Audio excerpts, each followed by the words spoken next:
Yan mga pre, good morning. Ito ang unit natin gagawin, Yamaha YTX 125. Okay, ang problema nito, hindi lang gumagana yung kanyang starter, post start pala. Ayan.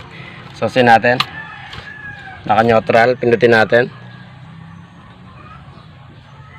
Yun, tumutunog lang mga pre.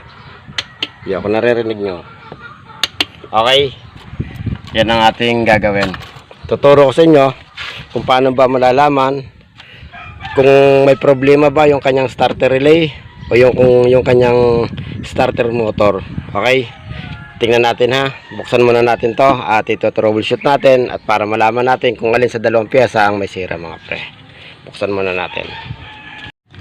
Ito na mga pre, ito na yung kanyang baterya at ito yung kanyang starter relay sa tabi mismo ng baterya dito sa gawing kanan ng ating motor mga pre. Okay, tanggalin lang natin taling to.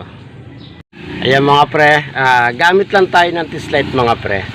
Dumi ng kuko ko. Gamit lang tayo ng test light at ang dulong kabilang test light natin nasa ground. Check natin kung malakas ang baterya. Yung malakas mga pre. Okay, check naman natin to. Ito mga pre, itong wire na to, ito yung galing positive. Ito siya, oh. Yan, oh. Yan. Okay, papunta siya rito positive. Ang test light natin naka body ground, naka ground lang guys, sa ground ng baterya. Check natin. Okay, yan. Dapat mga pre, dapat hindi iilaw tong isa ha, kapag hindi nakasusi mga pre. Dapat itong isang to hindi iilaw. Okay, pag umilaw, ibig sabihin may problema yung kanyang starter relay. Ito. May problema yung pag umilaw, dapat hindi mga pre. Dot-dotin yan. Ayan. Di ba hindi mga pre? Okay. Buksan natin ng susyan. Ayan. Pag binuksan natin mga pre yung susyan, dapat hindi pa rin siya iilaw. Ayan o, dapat hindi pa rin. Ayan.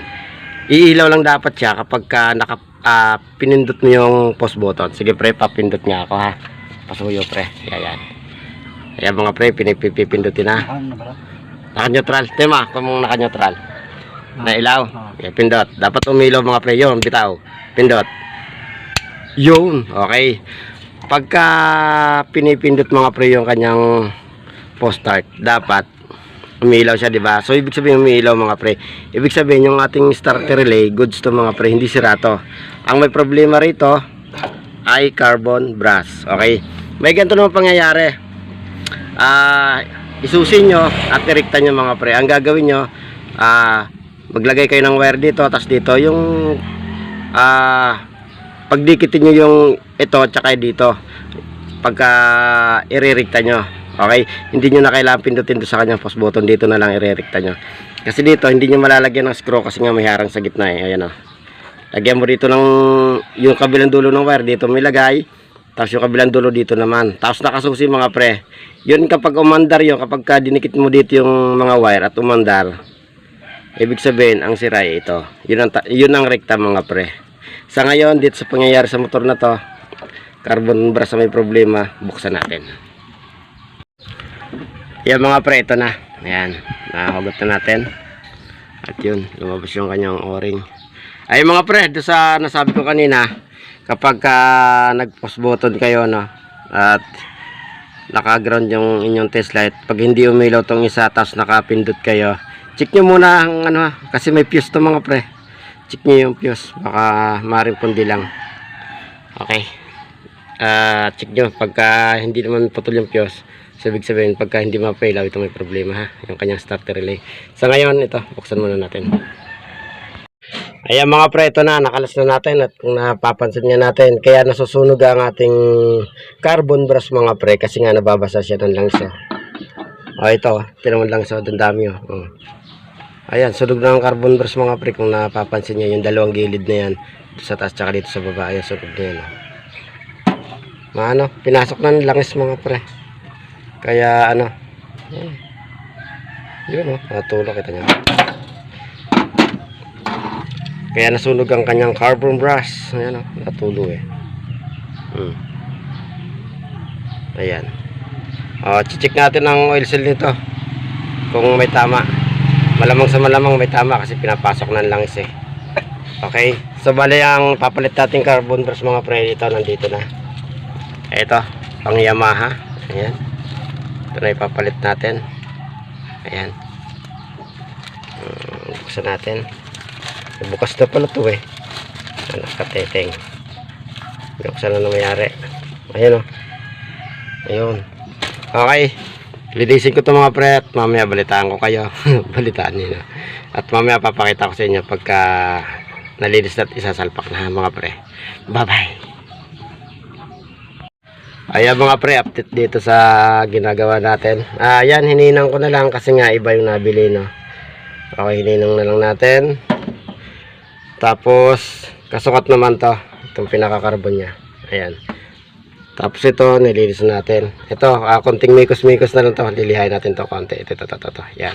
Dito tumatama mga pre yung ating carbon brush. Sa spring, balik natin yung dating spring kasi original pa. Kwadrado pa mga pre. Ayan. Kasi yung nabili ngayong bilog, wag natin gamitin yon. Okay. Ang pinaka main problem at pinaka dahilan kung bakit nasira itong oil seal, pinasok ng langis kaya nasunog yung ating carbon brush. Ayan. Ito, papalitan natin to. Okay. O mga pre, i-assemble ko na muna to, hindi ko may papakita sa inyo. Pero yun at yun lang din naman. Ayan. Dalawang carbon brush lang to mga pre, yung ilalagay natin kasi dalawahan lang naman yan eh. Ito, tsaka dito sa kabila. Yung isa. Iyon o. Okay. Buuin ko muna to. Ipahulin natin to oil seal kasi pabibili pa natin yung mayari. Sa ngayon lang muna. Bye-bye. Ayan mga pre, ito na, nabuo na natin. At ang hinihintay na lang natin yung kanyang oil seal. Yung kanyang oil seal mga pre. Ito. Ayan. Itong oil seal na to, dito yan. Yun na lang hinihintay natin, nabili pa. O mga pre, pwede na natin testingin to. Ha? Testingin na natin. Dapat umikot na to. Ayan, nakasusi na. Tapos pintot natin. Yun, nakita nyo mga pre, naikot na. Diinan lang natin ang paa. Wala kasi tayong taga hawak eh. Ayan, game. Testing. Yun. Yun. Kita nyo ba? Okay na.